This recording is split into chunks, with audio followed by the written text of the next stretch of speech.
we've had over 700 registrations for this event, so it should be pretty lively in here. And today's presenter is Anant Gupta. He's the Technical Marketing Manager for Espressif, and he will introduce us to Espressif's product portfolio, developer resources, and even give us a demo of Espressif's IDE. And he joins us today from Singapore. But before we hand over to Anant, just a reminder of our giveaway today. We have 10 ESP32 Devkit M1 kits to give away. Now, the ESP32 Devkit M1 is an entry-level development board based on the ESP32 C3 Mini one. Yes, these are quite long names. Also a module named for its small size. This board integrates complete Wi-Fi and Bluetooth low energy functions. Now, most of the I/O pins on the ESP32 C3 Mini M1 Mini 1 module are broken out to the pin headers on both sides of the board for easy interfacing. So developers can either connect peripherals with jumper wires or mount the whole module to a breadboard. So we hope you'll join us for that giveaway today. Now, without further ado, let's hand over to Anant himself to take us through his presentation.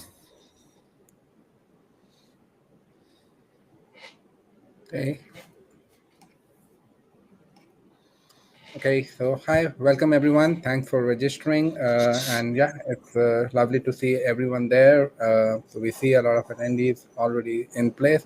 So today we are going to talk about application development using Espressif Systems portfolio of products, as well as the developer resources, which includes the dev kits. So we have a lot of dev kits. We will try to go over some latest ones which have been introduced lately. And then, of course, our SDKs and IDE support, as well as some technical support details.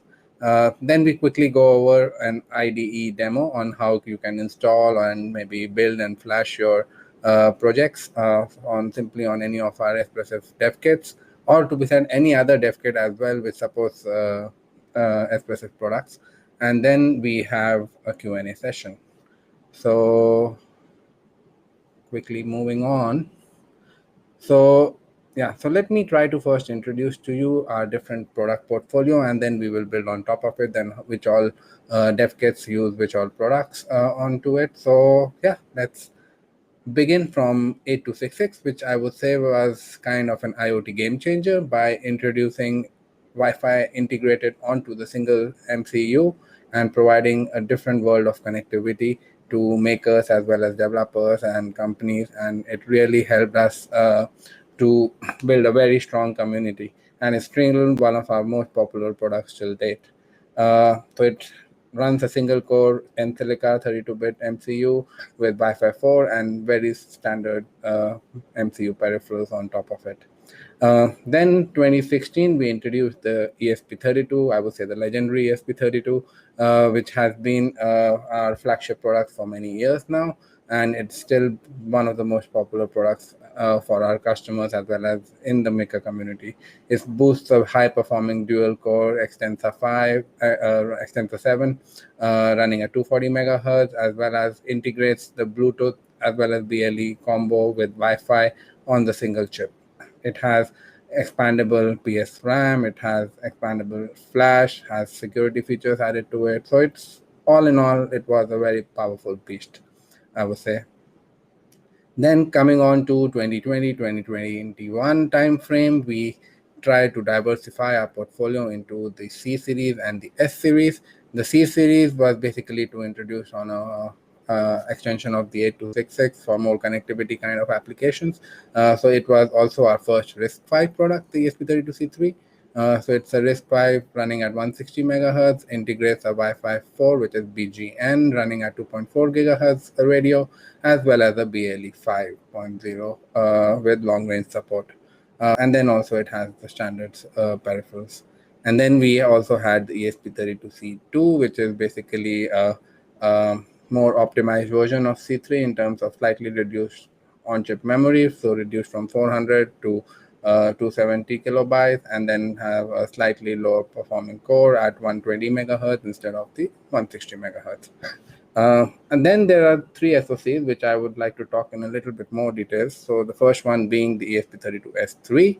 So S3 is currently, I would say, our highest performing product, which is in mass production. It has a dual core extensor running at 240 megahertz. It has a 512 kilobyte of on-chip memory, as well as support for external PSRAM of up to octal SPI, or which can go up to 16 megabyte of mapped space, as well as up to support up to 1 gigabyte of RAM if it is used using the MMU.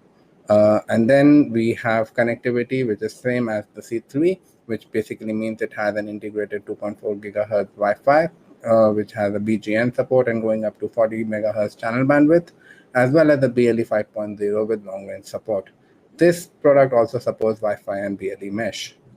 From the AI acceleration point of view, it actually boosts in custom vector instruction added on to the Tensilica, which actually helps accelerate its neural network processing as well as digital signal processing workloads. We will talk a little bit more about these features of the S3 on the Devkits as well as on some of our resources later.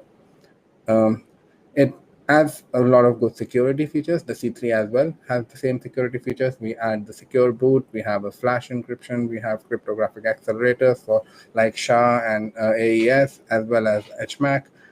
We also added a digital signature peripheral, which is like kind of a on-chip secure element on the product, which basically tries to protect your private key on the device.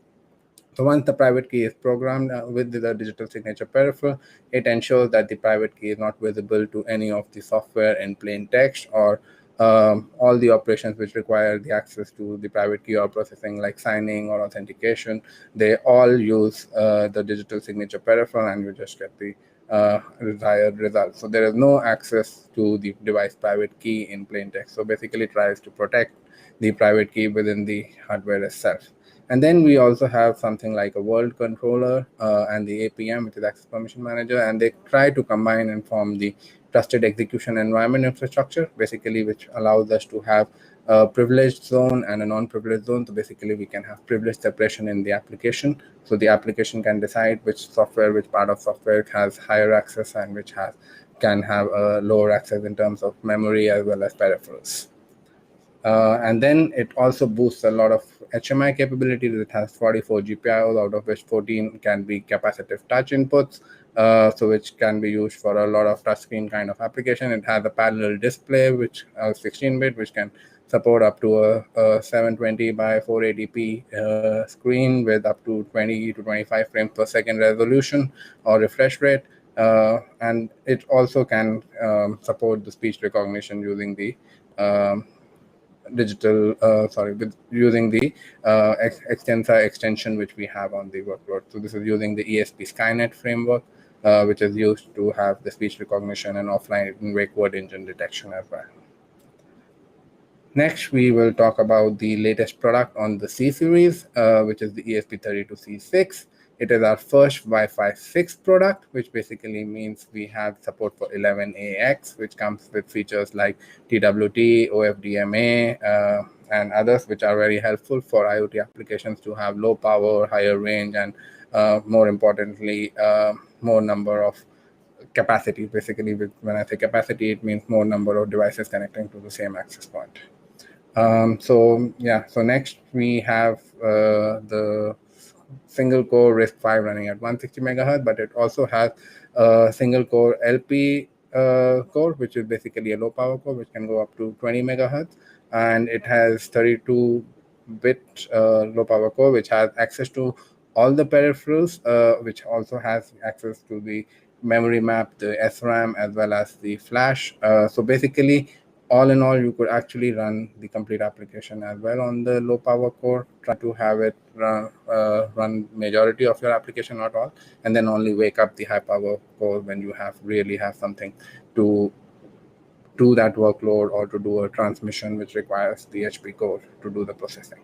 It comes with a 512 kilobyte of on-chip memory and a 32 kilobyte of flash.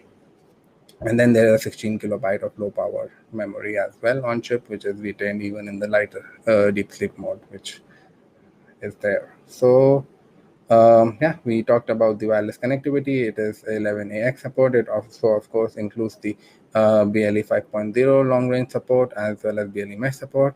Another thing which we have added onto the C6 is the 802.15.4 support, which basically means we support Thread 1.3 as well as Zigbee 3.0 on this chip, and which basically means we can have all three of the 2.4 gigahertz wireless connectivity standards in place, and you could choose which ones you want to use. They also have a coax manager, which can basically help to have coexistence between these three wireless Macs and use the single antenna and the single radio which is on the chip.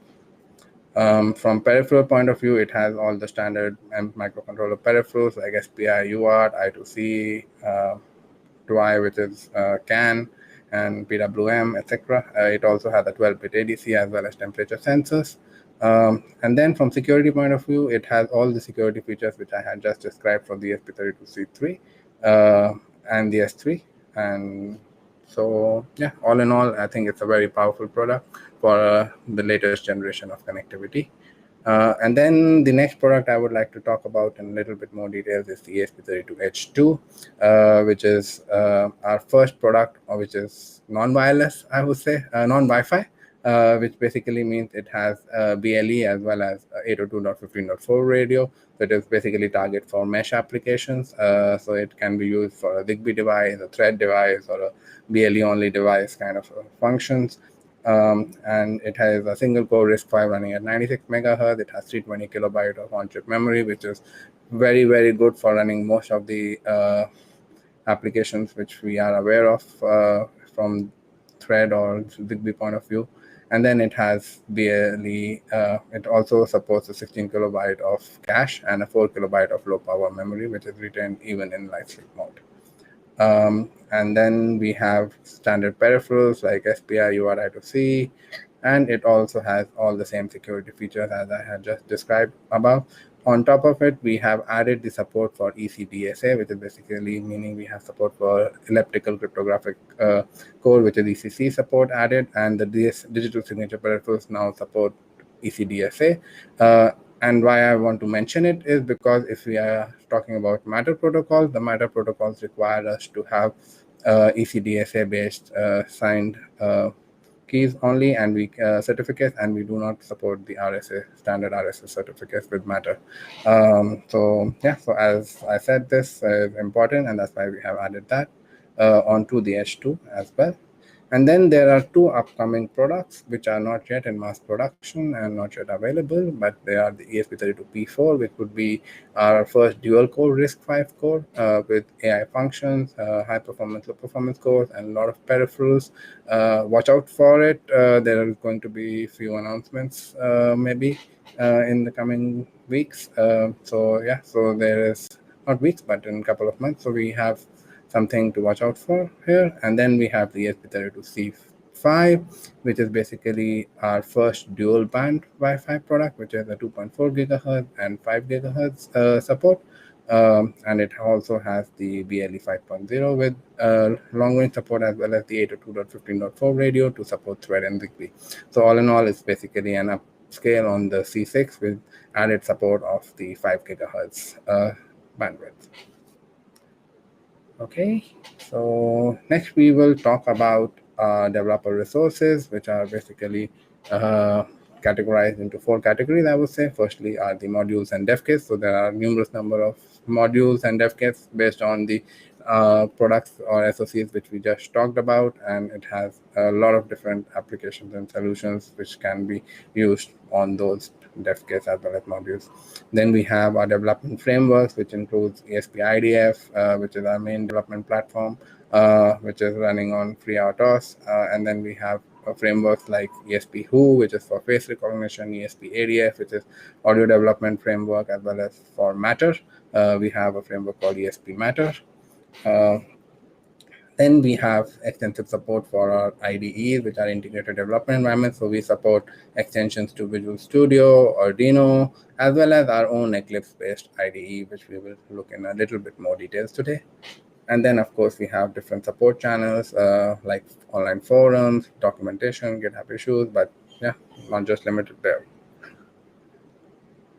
Okay, so when we talk about developer resources, it has to talk about our open source ecosystem. So as well aware, we are actually very proud of being of our open source culture, and which has helped us gain so much popularity, as well as have us more rooted to our developers and makers who give us constant feedback. So we have more than 90,000 GitHub projects, which are powered on Espressif devices. We have nearly 4 million YouTube views on Espressif powered projects, more than 200 books written in 10 different languages, and we have around 67,000 members on the ESP32 related direct group. So it's a very, very big open source community, and we are very proud of it. And we hope it grows and we are able to keep the faith which the makers and the developers have shown in us. Yeah, so now we talk about our dev kits. So basically, I talk about the generic dev kits, which are the C and the M series. So basically, we have dev kit C, which will be a giveaway, which was there in the giveaway. So it is based on all of our Room series of modules. It has the USB to UART programming for debug and programming, and then it is available on the ESP32, the ESP32C series, as well as the S series of products. And then we have the dev kit M, which is basically built on our mini modules. It also has a single USB to UART programming and debug, as well as it is available on the ESP32, the C series, the H series, as well as the S series. Yeah, and then we now talk about some special dev kits which have been added and announced for custom use cases and specific use cases. So customers who are looking for, or developers who are looking for having a specific use case, we have some featured dev kit. So let's talk about the HMI, which is Human Machine Interface dev kit first. So firstly, I would like to introduce the S3 LCD EV board.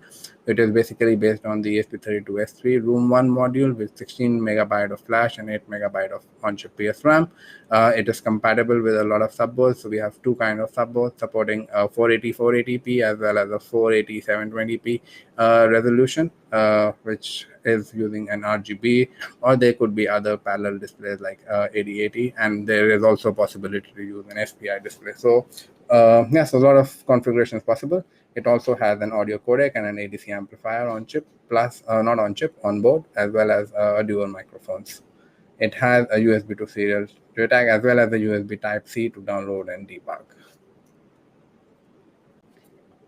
The next is the LCD dev kit using the C3. So C3 supports an SPI-based dev kit. It is based on the C3 mini module with 4 megabyte of flash and 400 kilobyte of on-chip memory. No external PS RAM support on the C series. It uses displays based on I2C or SPI.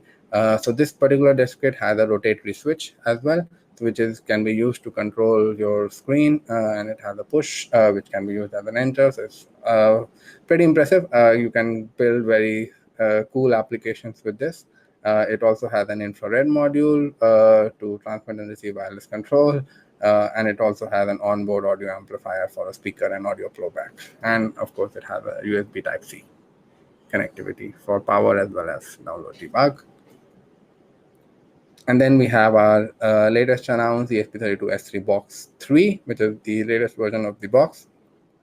It comes, it's out of the box. We have an entry-level Edge AI and HMI application development board, which runs on it. You can have offline wake word and commands recognition, which are already programmed into it, which are based on the ESP Skynet. So like you can say, hi ESP, and it wakes up, and then you can give up to 200 offline commands to do various things, and that is configurable through an app which is also provided.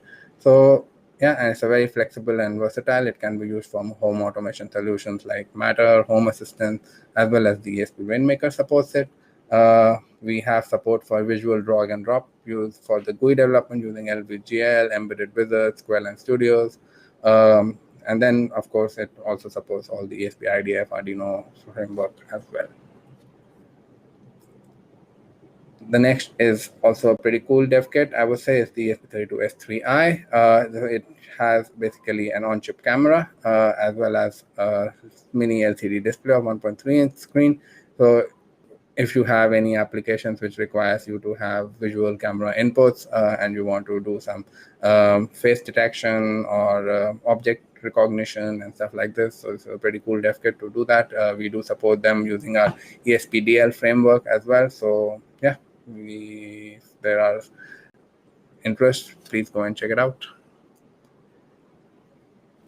Moving on to, we now have a few audio dev kits as well. So those were the HMI, and if you really have some interest in building an audio like a speaker or a smart speaker kind of case, yeah, we do have a couple of dev kits to support that. So this is the S3 Corvo 2, which is basically also based on the Room 1 module for S3, which has a 16 megabyte of flash, 8 megabyte of PS RAM. It has an FPC connector to have even a display on an LCD extension board. For audio, we have 2 microphone arrays which are suitable for voice recognition as well as near-far field voice wake-up applications and cancellations. It has an onboard audio codec and an ADC chip to have a better audio framework. And then it has a USB to serial port chip with a USB Type-C download and debug. The next is the audio kit based on the C3. So it's called the ESP32 C3 Lyra. So it is based on the C3 Room 2 module with 4 megabyte of SPI flash. It has an EMC microphone as well as speaker amplifier and a speaker connector, which can be used to have an external speaker connected onto the. We also have an LED strip connector, which basically supports 2 connections, addressable LED as well as RGB LED strips. Infrared control for transmitting and receiving IR signals, and then we have a couple of keys for it to control, like play, pause, set volume up, low, yeah, standard. You can define what you want to do with those keys. And then of course it has a USB power port as well as the USB UART port. Yeah. Then we have the OTG, which is basically to have any USB-based application. It has a Type A host and a device interface built on top of it. So, and it also supports a USB debug. It also has a 1.3-inch color LCD screen, which supports GUI. So yeah, so you can have, you can also have a battery-powered, has a charging IC which can be connected to an external lithium battery. So you could actually maybe create a USB charged some display device or something. So yeah, I mean, it's there for developers to do something with it. And then I talk about a few other connectivity dev kits. So one very popular dev kit, or very one is that it is the AWS Express Link dev kit. So what it does is it's based on the ESP32 C3 Mini, which has Wi-Fi, but it provides an out-of-box seamless AWS IoT connectivity. So it has a pre-validated firmware by AWS, which is pre-programmed into the device. So you can interface any of your microcontrollers with it using standard AT commands over UART. It can be directly plugged onto an Arduino Zero board form factor board and connected to also MCUs like Raspberry Pi over UART. So all in all, it's a very powerful dev kit, I would say, to provide out-of-the-box IoT connectivity for AWS. And then next we have one of our newest announced dev kits is the thread border router dev kit, which is basically a dev kit which has 2 Espressif products. One is the ESP32S3 and the other is the ESP32H2. And both of them can combine to be used to create different thread border router or Matter bridges, Zigbee bridge, BLE bridge, a lot of applications available on GitHub. So yeah, and it also supports our open thread border router, which is based on FreeRTOS. So we said it is the only RTOS based open thread border router on the openthread.io website. So yeah, it's good, I think. Yeah, and now we will have a short survey to know about how many of these dev kits have you guys ever used, or are you hearing for the first time? So yeah, please vote. Yes, indeed. Thank you for that fascinating stuff. Just to give everyone time to digest, take a moment out, have a sip of your coffee, and join our survey. We're keen to know which Espressif dev kits you've used so far. Since there are so many of you, that we should get a good margin of error here. And if any of you are having trouble seeing or hearing anything here, we'll let you know later how you can access this presentation, the slides, and the video. Keep on with that survey, and back to you, Anant. Okay.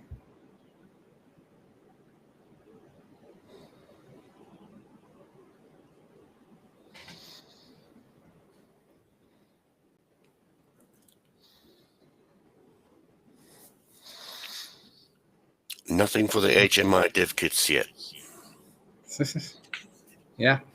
Okay. So yeah, we can have that survey running. We'll see the results later, maybe. So yeah. So next we will talk about our various development frameworks, our SDKs, as well as development platforms. So of course, the first is our official IoT development framework called ESP32. And it's a common framework which is used to develop our ESP32, the ESP32S series of products, the C series of products, or the S series of products. This basically abstracts out of view all the toolchain or the compiler or any other complexities out of view. You just have to select your target, and the ESP32 will take care of the underlying toolchain to be installed and configured and run. And once you have done that, your application development is just transparent of your target. So you use the same framework, you use the same API calls in your application, and then you can use it to run it on any of the series of products.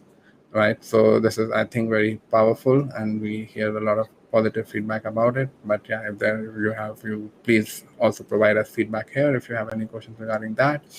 So of course, it is free and open source. So it is available on GitHub to download in source. It comes with an Apache 2.0 license or third-party components under a compatible license if there are components which are from our partners.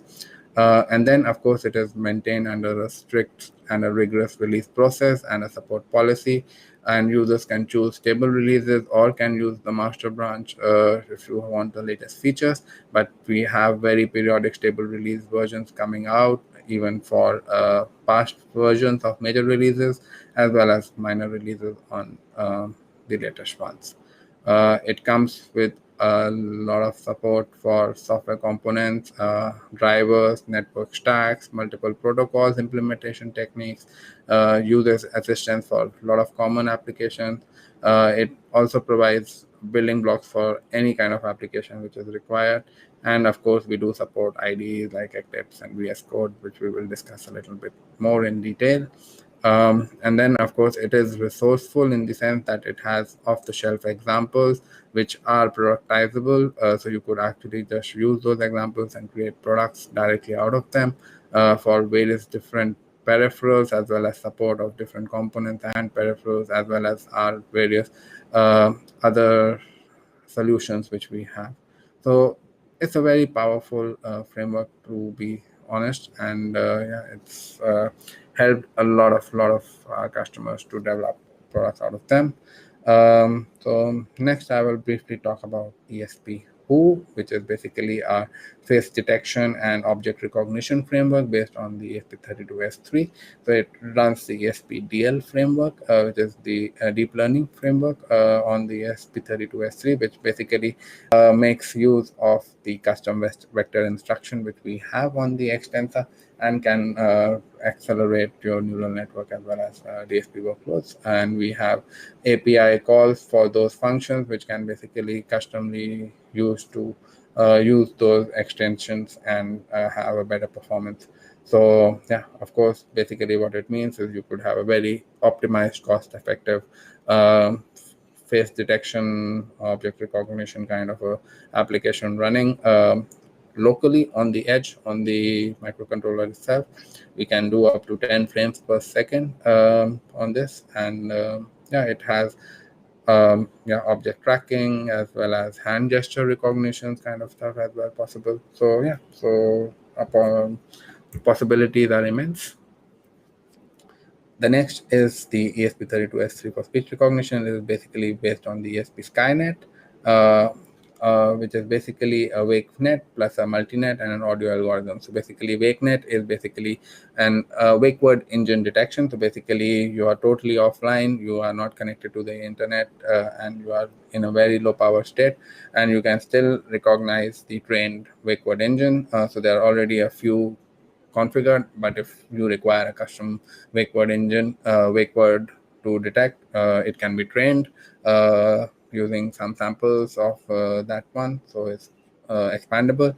And then it has speech recognition up to 200 offline commands. So we can actually save 200 offline commands once it wakes up. You can actually have offline commands to do various tasks. So it could be like high ESP, turn off the fan, or high ESP, do any control like, okay, start my coffee machine, or build me a coffee, or anything. So it's a lot of possible applications for this. And then we have our new SDK, which supports Matter. So it is basically built on top of the chip tool SDK from CSA, not chip tool, sorry, chip SDK, open source Matter SDK from chip, which is basically by the CSA. It has rich device types, basically all the latest device types, as well as supports for upcoming and future device types will also be added as and when they are added and announced in the specifications. It has production ready examples which are usable to directly configure like simple lighting applications like switch, light bulbs, and stuff like this. And then it can, of course, be extended to multi-applications. So you could have your own application run on top of it. And of course, tools and utilities for security, manufacturing, and productions are also included in the SDK. Then we also have our Zigbee SDK, which is based on the ZBoss stack. So it has standard home automation examples like switch, bulbs, lights, dimmable lights, and stuff like this already there in the SDK examples, which you could use at the base or at the to expand your application. It supports the Zigbee cluster library as well as the Zigbee device object commands. Then a couple of other SDKs. So is the ESP-ADF is our audio development framework. Is basically to build audio applications. So we saw the Bose Corbo 2 as well as Lyra. So so this would be something which you would be using if you are interested in audio solutions. So it has audio pipelining, codecs, containers, playlist parsers, high-level audio protocols. It also has voice recognition and integration with online services to be able to play or download music from there.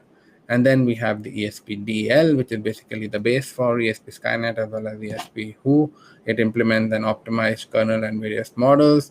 It has model conversion tools and hardware acceleration implementation, the tools to convert your own models developed from third-party platforms like TensorFlow, PyTorch, MXNet.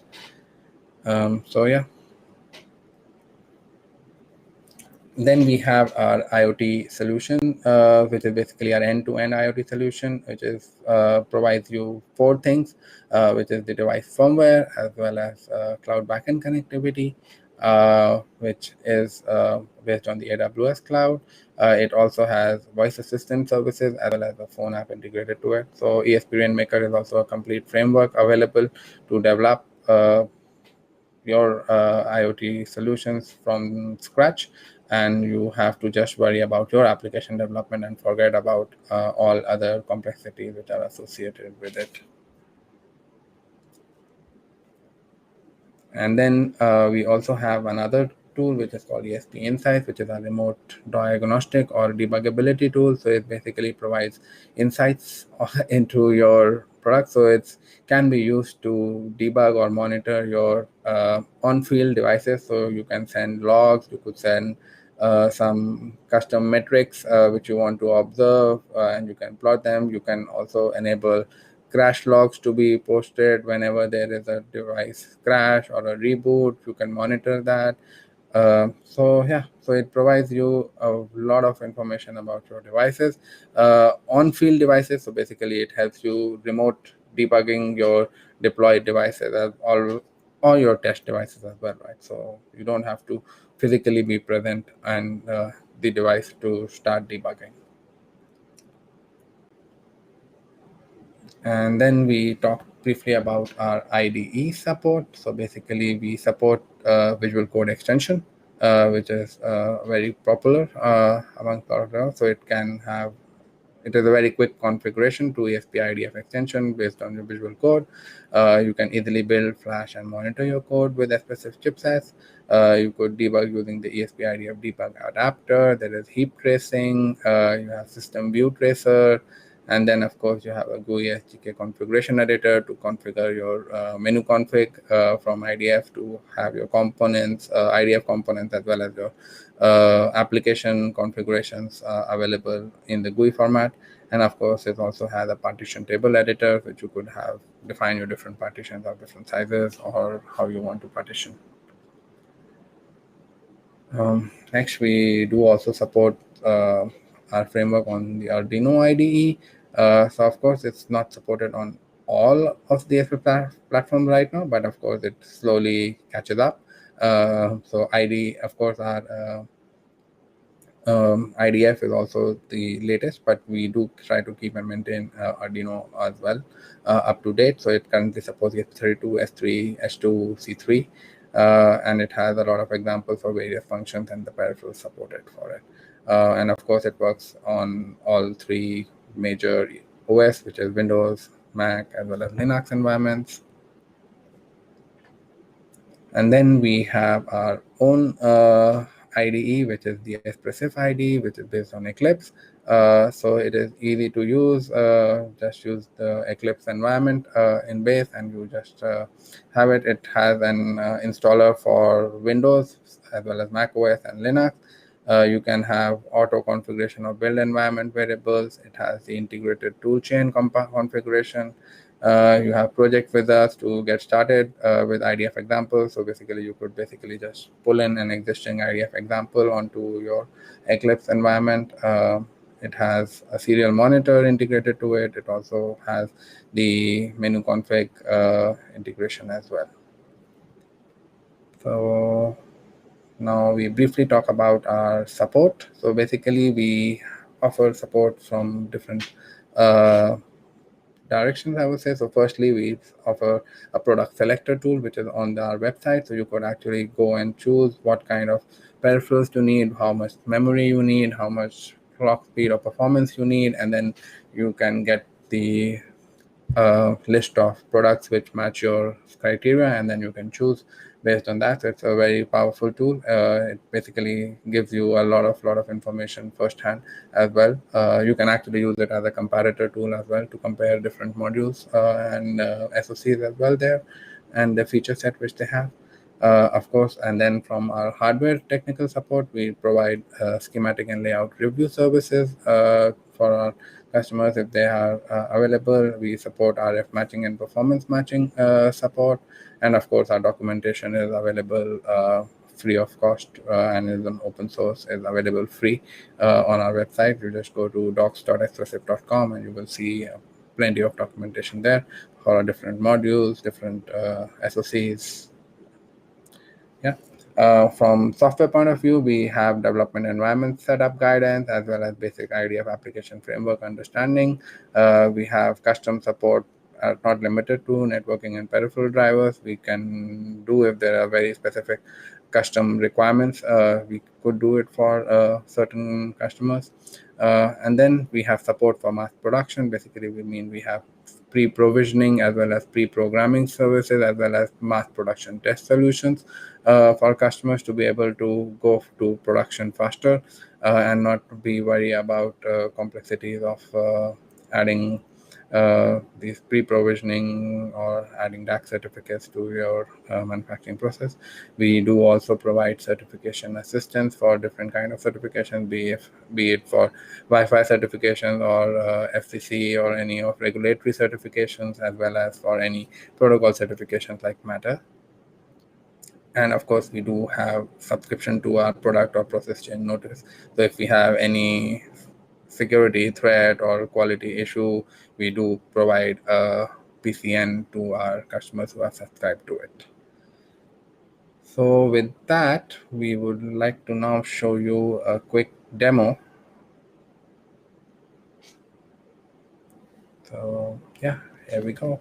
So we have this website on GitHub, which has links to all the IDE downloads for different OS. So we have for Windows, for Mac, for Linux. We will download the Mac with M1. So yeah, click download. We wait for the download to complete. Once the download is complete, you just install. Standard Mac install. Once the installation is complete, we just open the Espressif IDE.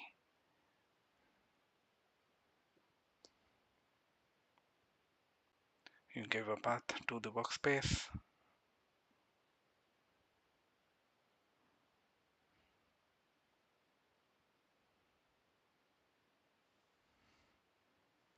And then next step was what we have to do is to download and install the IDF.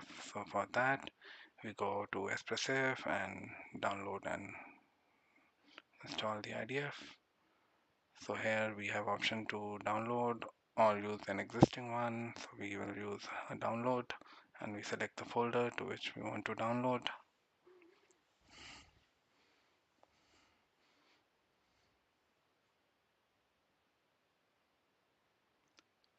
And then the download and the installation begins. We wait for it to complete.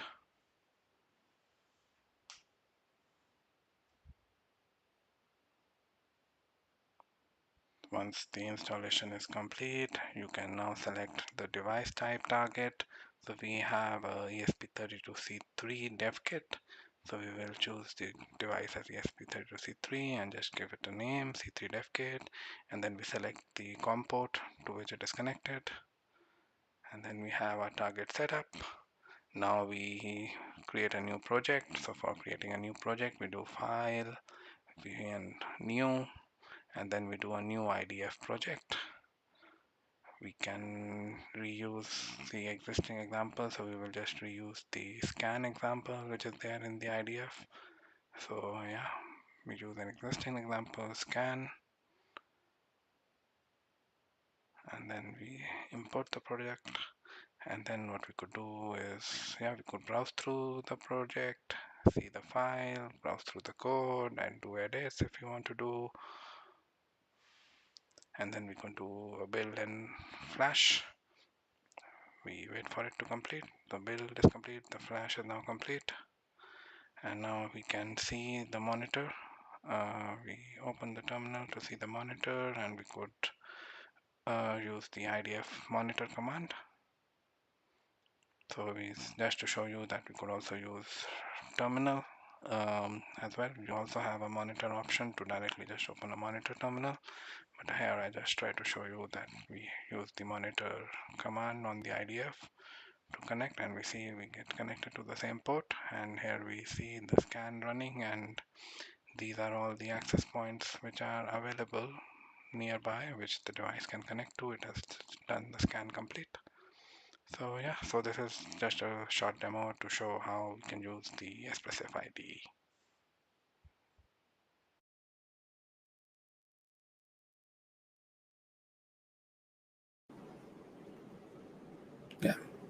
Yeah, so I think that was all I had. Yeah, Brian, what should we do next? Well, let's take a look next at the survey results just to see how we're going there. Oh, yeah. Still Devkit C at number 1. Now, as some of you have pointed out, yes, you can only choose one of the options. So perhaps some of the less popular items were not chosen because people are using more than one kit and the HMI is used less. But those are interesting results. And you know what I found interesting from your presentation was custom wake word and 200 offline commands. I like that. I'm just thinking of all kinds of projects to do with that. Shall we take a look at the Q&A now, just to see what people are asking? We get this one a lot, so I'll just mention it once from Stratos Botsaris. Will this webinar be recorded? Yes. If you want to rewatch this, if you had any trouble today, you can join us on elector.tv. That will take you to our YouTube channel, where this will be available by latest tomorrow. And also from Ritesh, can we get the PowerPoint as well? Well, I don't know about PowerPoint. I think you've got a PDF deck. But everyone who joined us will get a follow-up email with the slides from this. So yes, you'll be able to go into this more in depth if you don't feel like pausing the video on YouTube tomorrow. Now, Anant, you gave us many examples of real-world applications, but Stratos has asked, can we have some examples? And instead of examples, let me just say, what is your favorite example of a real-world application that you've seen with ESP32 platforms? Yeah, sure, right. So yeah, I think you stole away mine by mentioning it. So yeah, I also am very fascinated by seeing it. So when I joined Espressif, that was the product which I saw, and then I was like, wow, 200 offline commands.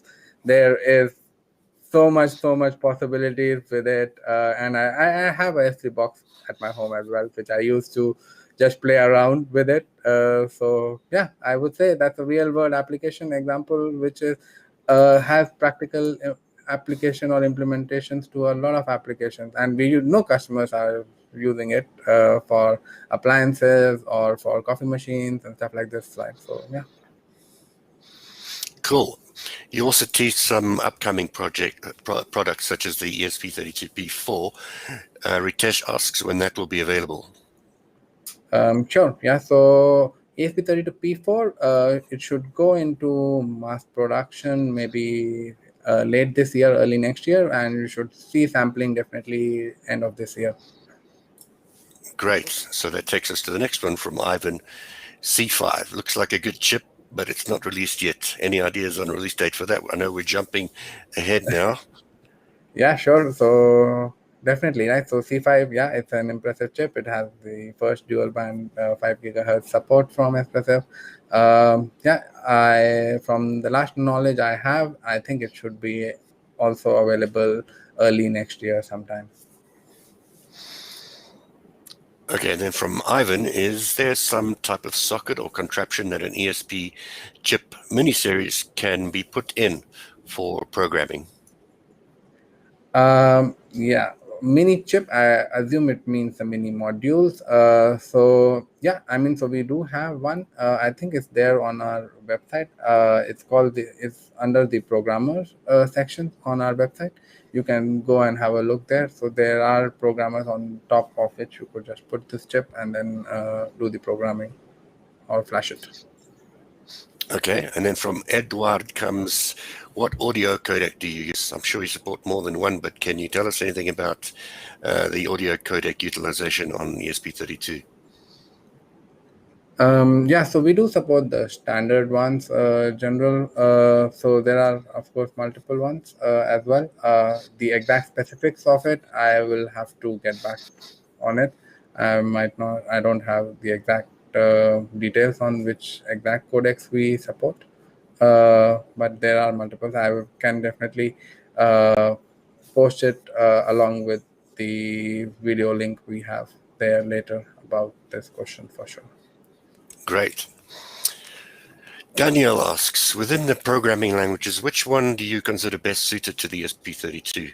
Lua adapts well to all developments, or is C or C++ better? And while I'm here, somebody else asked, Chris asked about MicroPython support and CircuitPython. So yeah, we've got a whole lot of language questions here.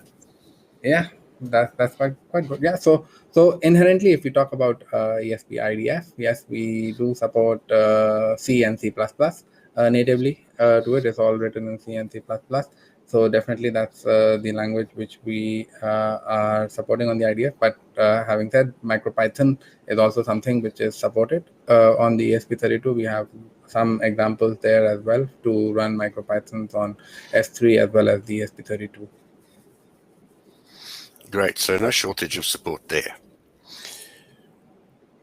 A lot of people ask this, will we get a certificate of this attendance of this webinar? Well, no, we're not giving away certificates of attendance, but if you'd like, you did get an email confirmation of your registration. You could always print that if you want to show that to anyone. But yeah, you've got the YouTube video to review, and we'll send you the slides. So you got plenty of evidence that you were here.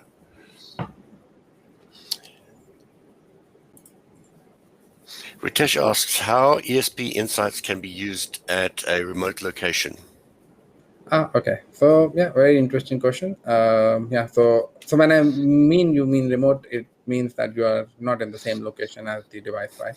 So basically, what ESP Insights does is it adds some custom made. So it adds some firmware onto your device that you have to enable it, and once you have done that, it can connect you to your ESP Insights dashboard and periodically send out the logs as well as your custom metrics which you have enabled, and you could remotely view them on your Insights dashboard for each and every node which you have enabled the insights for. You could group those nodes into a cluster of cluster and view group analytics on those clusters and stuff. You could also create tags on different kind of devices. So if you have different types of devices or located in different regions and stuff like this, you could create tags based on whatever you need. So you have custom tags there, and you could also see and view your diagnostic details or your logs based on those. So basically, yeah, so it basically requires the device to have internet connectivity. So if you are saying that it is remotely isolated, powered off, then of course we cannot debug it. But if it is connected to an active internet connection, Wi-Fi connection, yes, you can get the logs and the details of the device. Cool. Yeah, I didn't expect it to be available while it was switched off. There was a question about audio quality. I mean, given the processing power that you have there, I suppose anything's possible, but what is it, 24 bits, 192 kilohertz? Okay, so if you're talking about the on-chip ADC, the on-chip ADC is only 12-bit, but we do have on some of our dev kits an external audio ADC which supports 24 bits. 920 kilohertz, I will have to definitely check that. I don't remember it off my head. But yeah, you could actually have pretty decent speakers built out of it. Great. And some your questions about these dev kits are here. Just a reminder of our giveaway today. We are giving away 10 ESP32 C3 dev kit M1 boards. So those are entry-level development boards for a lot of your entry-level questions. You can jump right in. So if I were you, I'd hop on the bandwagon and try and get one of these. The Mini One is named for its small size. It integrates complete Wi-Fi and Bluetooth LE functions. Here's a comment, not a question. Jorgen says, I prefer the Espressif IDE, but I find the get started info needs expansion. Here's a question. Are you planning to improve the get started info and documentation? Yes, certainly. We get that a lot, and we are definitely working on it. We are also preparing some videos to it on how to get started with it, how to do the installations, and then you will see them soon on our official YouTube channels and our blog posts. So we do also have some more detailed information about it on our blog post. So you could go to blogs.espressif.com and see and search IDE there. You will see a few more detailed blogs about the features as well as how to get started about it. But yeah, I do take that feedback that we have opportunities to improve our documentation there. Cool. A lot of people are familiar with the Arduino IDE, and question here is how much of a difference is there between Arduino's old traditional IDE and what you're doing with yours? Yeah, right. I mean, of course. So there is difference, right? So Arduino IDE is using our ESP Arduino framework, which is based out of in support with Arduino. So it does not have does not have the latest support for the latest device types. So like the latest C6 and S2 are yet not supported on the ESP Arduino, which would be in the near future soon. So what Espressif IDE does is basically it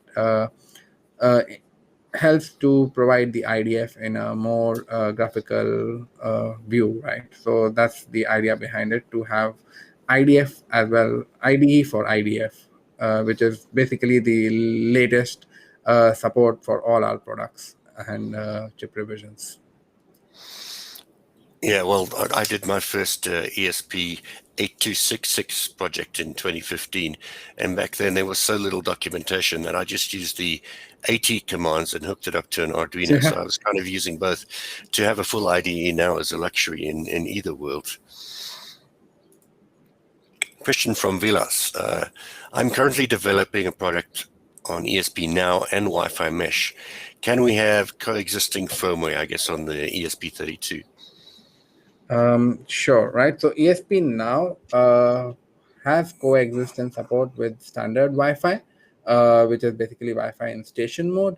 But if you're talking about Wi-Fi mesh, it basically means you have to basically hop between AP as well as station mode, and then also have support for ESP Now. I do not think that is available off the shelf. But we do support ESP Now with standard station mode Wi-Fi, which is pretty common. I mean, if you would like, you could maybe write to us in more details about this question, and we can check what we could do. But I don't think so. We support that off the shelf right now, because Wi-Fi mesh will require you to have support for concurrent station and AP mode, as well as you need ESP Now. So I would recommend you to maybe write to us through our technical support channel on our website, and we could see what we could do. Great. And then Gary wants to know if you have any cellular or satellite connection options. I guess if not onboard GSM, GPRS, or external module. Have you played with that at all? Unfortunately not directly from Espressif. So not on any of our SoCs. We do not support any cellular or satellite connections options yet. But I do know there are a lot of module manufacturers who integrate our chips with the transceivers or co-processors or core chips which have connectivity to cellular. So you could use them if your project really requires it to have. We have customers who use them over standard SPI connections to have cellular connectivity and fall back to Wi-Fi if cellular is not there. Yeah, there is such an explosion of external modules in this maker revival that it's not always necessary to have everything on board. Freddie asks, some ESP32 are sold pre-programmed, like the LilyGo PAX Counter LoRa and AliExpress. Does it contain a loader to raise the bootloader and flash one's own with USB? Or do you have to use something else like JTAG? Or does it contain a loader to erase the preloaded? Okay. So I mean, I'm not sure about the LoRa V211, but I assume he means the Express Link module when he says AliExpress. So yes, you could erase them possibly, but that basically means you also erase the credentials of it, and then you cannot program it to use for that function. You'll also have to program the certificates back onto the device as well. So you could use the erase flash directly to erase it, but that will also erase the credentials as well. Okay, so it's not just a bootloader. You've got credentials to deal with. And then you mentioned support earlier. Does customer support offer help for issues with an ESP32 ROM system on chip? Does customer support offer help? Yes, why not? Exactly. I wouldn't expect other. So please write us on our technical support channel on our website. If you go to our website, espressif.com, there is a tab for support, and then you have technical support, sales support, and others. So you please write a query on the technical support for that. Great. Thanks for that question, Alejandro. Which chipset consumes the least when Wi-Fi is active? Okay, when you say least, I take it as least current or least memory. I don't know what is the I, exact I, thing. I assume it I is assume current. current like you. Yeah. Yeah, so I would say it is the C2 right now. It has, I think, around, I mean, of course, it depends upon which mode you are using. I assume you want to do the 11N mode, which is the most common one. So it would be the C2, I would say. Okay. Looks like we've gone just over our 1 hour time limit, so we can extend it a little bit for maybe 2 more questions, and Definitely. then we have to wrap up.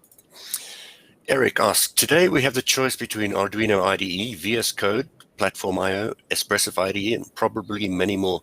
What is Espressif's strategy in terms of IDE support? Will you continue to promote Espressif IDE or concentrate on VS Code, PIO?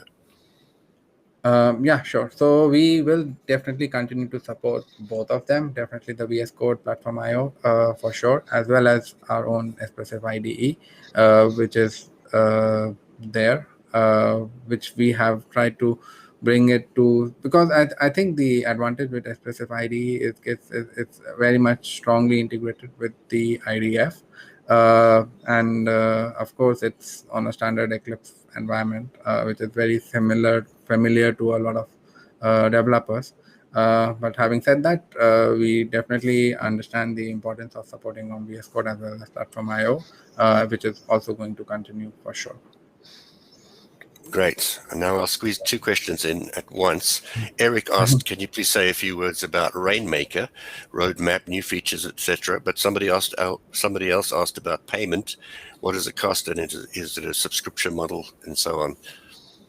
Okay, sure. Right. So definitely, right. So Rainmaker, yeah, glad you asked that question. So I think one of the newest features of Rainmaker, I would say, is our support for Matter Fabric included on the Rainmaker. So when I say is Matter Fabric included, which basically means your phone or your app can also act as the commissioner as well as the controller of the device. So you can onboard any Matter device using the ESP Rainmaker app alone. You don't need any other controller or device at your home or any other ecosystem to be available to start building. And this is, of course, white labelable, so customers can choose to expand on top of it. Having said that, of course, the costs, so as someone you mentioned, is based on subscription. So it's a tier-based subscription model. So you have a standard one-time deployment fee, which is there for deploying into your AWS account. So it's basically going into your private AWS account, not into our, sorry, yeah, so it's deployed into the customer's private AWS account. So that's the one-time deployment fee to do that. And then there is a tier-based pricing based on the number of devices which actually connect to the cloud. So basically, it's like some amount for first 10,000, then 50,000, then 100,000. So it's a tier-based pricing on the subscription model. Great, and I think that would be our last question. I'm losing my voice here as well. I'd like to thank Anant Singh himself from Espressif, who joined us from Singapore, where I believe it's past 11 p.m. now. So thanks for joining us so late. And thanks No again worries to at all all. our... It's always happy to answer questions from people, and yeah, it helps to create more awareness as well as create more visibility in our products. So yeah, thanks Elector for this opportunity, and really excited for our engagement in the future. Great. I guess geeks are not known for early bedtimes anyway. Thanks to all our participants from all over the world, where it could be any time in the 24-hour spectrum, for joining us now. Remember that if you missed any of this, the video will be available on our YouTube channel. Elector.tv will get you there. And the slides will come to you via email as a follow-up to those of you who joined this webinar. Our next webinar comes to you on Wednesday, October 4th at 4 p.m. Central European Time. Well, that's 14 hours UTC, and it is from Texas Instruments, rapidly developed with TI's low-cost MSP M0 microcontrollers. So in this one, you'll gain invaluable insights into Texas Instruments' latest breakthrough, the low-cost ARM Cortex-M0 microcontrollers.